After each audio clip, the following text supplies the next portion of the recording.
Hello दोस्तों, स्वागत है आपका अपने यूट्यूब चैनल रीडिंग वायर में। 1000 प्रश्नों की सीरीज में आपका एक बार से फिर स्वागत है। दोस्तों, हम लोग 1000 प्रश्न हिंदी टीजीटी पीजीटी के एग्जाम के लिए कर रहे हैं। ये सभी प्रश्न डॉक्टर ब्रिज किशोर प्रसाद सिंह की पुस्तक पर आधारित प्रश्न हैं। ये सभी प्रश्न बहुत ही इम्पोर्टेंट प्रश्न हैं। तो आइए शुरू करते हैं आज की ये क्लास। आज हम क्लास नंबर 5 कर रहे हैं। तो शुरू करते हैं आज की ये क्लास क्वेश्चन नंबर 91। जंगल और मारवाड़ी में उतना ही अंतर है जितना निम्नलिखित में से किस में है। ऑप्शन नंबर ए, साहित्यिक हिंदी और बोलचाल की हिंदी में। क्वेश्चन नंबर 92, वीर गाथा काल की किस रचना में 69 समय या सर का अध्याय है। पृथ्वीराज रासो में। क्वेश्चन नंबर 93, मनोवैज्ञानिक तथ्य के अनुसार हार की मनोवृत्ति में दो बातें संभव हैं, या तो अपनी आध्यात्मिक श्रेष्ठता दिखाना या भोगविलास में पड़कर हार को भूल जाना। भक्ति काल के लोगों में प्रथम प्रकार की प्रवृत्ति पाई जाती है। ये भक्तियां निम्नलिखित में से किससे संबंधित है, किस कवि से संबंधित है। बाबू गुलाब राय से। क्वेश्चन नंबर 94, पद्मावत की निजी विशेषता इनमें से कौन सी है। पद्मावत की निजी विशेषता इनमें से विलर्भ श्रृंगार का अद्वितीय वर्णन करना है। ठीक है। क्वेश्चन नंबर 95, पद्मावत इनमें से किस भाषा से विचलित थे। पद्माकर इनमें से अवधी भाषा से विचलित थे। क्वेश्चन नंबर 96, आचार्य रामचंद्र शुक्ल ने संत काव्य संत के रहस्यवाद को इनमें से किस प्रकार का माना है। साधनात्मक।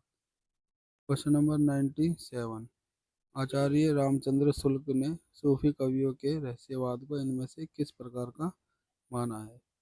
माना है। ठीक है। क्वेश्चन नंबर 98, कृष्ण काव्य का सही उद्देश्य स्रोत इनमें से कौन सा है। श्रीमद् भगवत गीता। क्वेश्चन नंबर 99, बुद्धदेव के बाद भारत के सबसे प्रसिद्ध लोकनायक तुलसीदास जी हुए। ये किसका कथन है। ये कथन है डॉक्टर गिरियर्सन का। क्वेश्चन नंबर 100, निम्नलिखित में से कौन से अपने समय के सबसे प्रसिद्ध जैन आचार्य थे। अपने समय के सबसे प्रसिद्ध जैन आचार्य थे हेमचंद्र। क्वेश्चन नंबर 101, सरप्पा सबसे पुराने थे सिद्धों में। सरप्पा सिद्धों में सबसे पुराने थे। क्वेश्चन नंबर 102, कान की लौ में बड़े बड़े छेद करके स्टेफिक के भारी भारी कुंडल इनमें से कौन पहनते थे। ये पहनते थे नाथ पंथ के योगी। क्वेश्चन नंबर 103, व्रजयानी सिद्धों का लीला क्षेत्र भारत का कौन सा भाग था। ये भाग था भारत का पूर्वी भाग। ठीक है। क्वेश्चन नंबर 104, बौद्ध धर्म में विकृत होकर भारत के पूर्वी भाग में किस रूप में आया था। बौद्ध धर्म विकृत होकर भारत के बद्रियान संप्रदाय में आ गया था।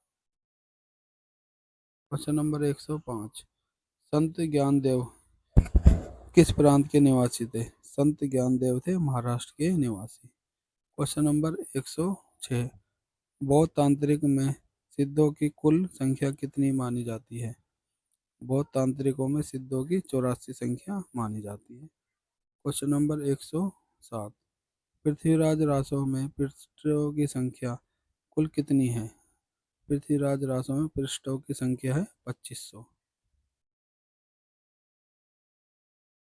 क्वेश्चन नंबर 108, 12 बारिश ले कुकर जिए ओत जिए सिए सिहार। बारिश 18 क्षेत्रों जिए आगे जीवन को धिक्कार। ये पंक्तियाँ किसकी हैं।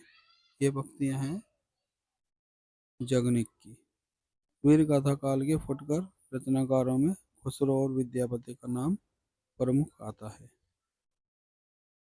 क्वेश्चन नंबर 110, आधुनिक काल के किस साहित्यकार का जन्म संवत 1907 में काशी के एक सुप्रसिद्ध सेठ परिवार में हुआ था? ये जन्म हुआ था भारतेंदु हरिश्चंद्र का। क्वेश्चन नंबर 111, इनमें से कौन साहित्यकार भारतेंदु मंडल में नहीं आते? राजा शिव प्रसाद सितारे हिंद।